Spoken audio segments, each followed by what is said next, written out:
রাখা একটি প্লাস্টিকের বালতি, গায়ে লেখা আমার বাজারে অসহায়ের ভাগ। সেই বালতিতে সামর্থ্যবান ক্রেতারা রেখে যাচ্ছেন তাদের বাজারের এক মুঠো চাল, এক চিমটি ডাল কিংবা একটি তাজা সবজি। আর সেখান থেকেই সমাজের প্রান্তিক মানুষজন নিঃসংকোচে তুলে নিচ্ছেন তাদের একবেলার রান্নার উপকরণ। পটুয়াখালীর গলাচিপার বাজারে দেখা গেল এমন এক ব্যতিক্রমী দৃশ্য। বাজারটি এখন আর শুধু কেনা বেচার স্থান নয়, হয়ে উঠেছে যেন এক মানবিক মঞ্চ। এখানে এসে অসহায় কাউকে হাত পাততে হয় না। যে আমরা যে বাজার করি তা থেকে কিছু সহায়তা যে এই হতদরিদ্র মানুষের মাঝে দিতে পারি, এটা যারাই ভোগ করবে, যারা কিনে খাওয়ার মতো সামর্থ্য নাই, তারা এখান থেকে নিয়ে যাবে। বিভিন্ন জায়গায় অনেক বালতি দেওয়া হয়েছে এবং যারা বিত্তবান আছে তারা যদি একটু সহযোগিতার হাত বেরিয়ে দেয় তাহলে আমরা আশাবাদী যারা অসহায় এবং যারা দুর্গস্থের মধ্যে আছে তারা একটু লাভবান হবে। গরিব মানুষ যারা কিনতে পারে না, বাজার করতে পারে না, যাদের টাকার অভাবে তারা বাসায় কাঁচা বাজার নিতে পারেন না, তাদের জন্য যারা বাজার করতে পারেন তারা বাজারের একটা অংশ আমরা এই দান বাক্সে রেখে যাব। সেই অংশটার মাধ্যমে গরিব মানুষরা বাসায় বাজার নিয়ে যাবেন। এই বালতিতে আপনারা যারা সদাই কিনবেন কিছু কিছু আল্লাহর হস্তে বালতির ভিতরে রাখবেন, এইটা আল্লাহর হস্তে আবার গরিব মানুষের ফ্রি দেওয়া হইবে।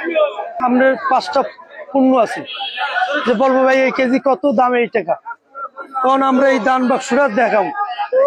ঠিক আছে, এটা দেখাবো যদি পারেন ভাই। হ্যাঁ, যে বক্স আছে না, যদি কেউ পারেন এই জিনিসটা কিছু দাম করেন। এবং যদি 1 কেজি টমেটো কিনলেন, 2টা টমেটো ফালাইবেন। 1 কেজি পটল কিনলেন, 200 গ্রাম দিয়ে গেলেন, কেউ 10 টাকা দিয়ে গেলেন বা 20 টাকা দিয়ে গেলেন। এই টাকা দিয়ে আবার সবজি কিনে যারা অসহায়, যারা কিনতে পারেন না, ঠিক আছে, তাকে আমরা দেব। সম্প্রতি পটুয়াখালী জেলা জামায়াতে ইসলামীর সাবেক আমির অধ্যাপক শাহ আলমের উদ্যোগে আনুষ্ঠানিকভাবে যাত্রা শুরু করে এই ব্যতিক্রমী উদ্যোগ। বাজারে অনেক মানুষ তাদের নগদ অর্থের অভাবে তরকারির দিকে তাকিয়ে থাকেন, তরকারি কিনতে পারেন না, গোশতের দিকে তাকিয়ে থাকেন, গোশত কিনতে পারেন না, সবজির দিকে তাকান, মাছের দিকে তাকান, কিন্তু মাছ কেনার টাকা নাই। এভাবে ঘুরে ঘুরে যান, বারবার বার্গেনিং করেন যে এটা একটু দাম কমান, একটু দাম কমান, দাম কমালে পরে আমার ছেলের জন্য, আমার মেয়ের জন্য আমি নিয়ে যাব। মনটা আপনাদের আমাদের সকলেরই কেঁদে ওঠে, তাদের জন্য সান্ত্বনা হয়, তাদের জন্য কষ্ট হয়। আমাদের এই সান্ত্বনার জন্য তাদের পাশে যদি এই বিপদের মুহূর্তে যদি দাঁড়াতে পারতাম, তাহলে পরে আমরা ওই মানুষগুলোর মুখে হাসি ফোটাতে পারতাম।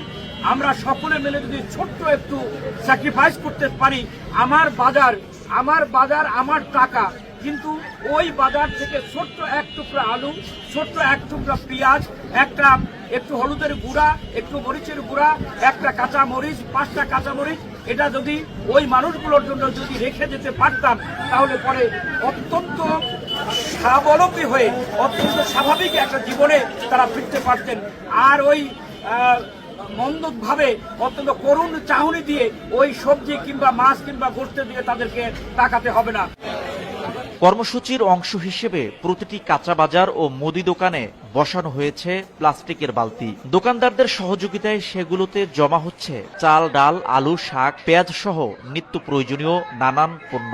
দোকানদারদের সহযোগিতায় সেগুলোতে জমা হচ্ছে চাল, ডাল, শাক, আলু, পেঁয়াজ সহ নিত্য প্রয়োজনীয় নানান পণ্য। দোকানে নিজেই তা তুলে দিচ্ছেন দুস্থ ও অসহায় মানুষের হাতে।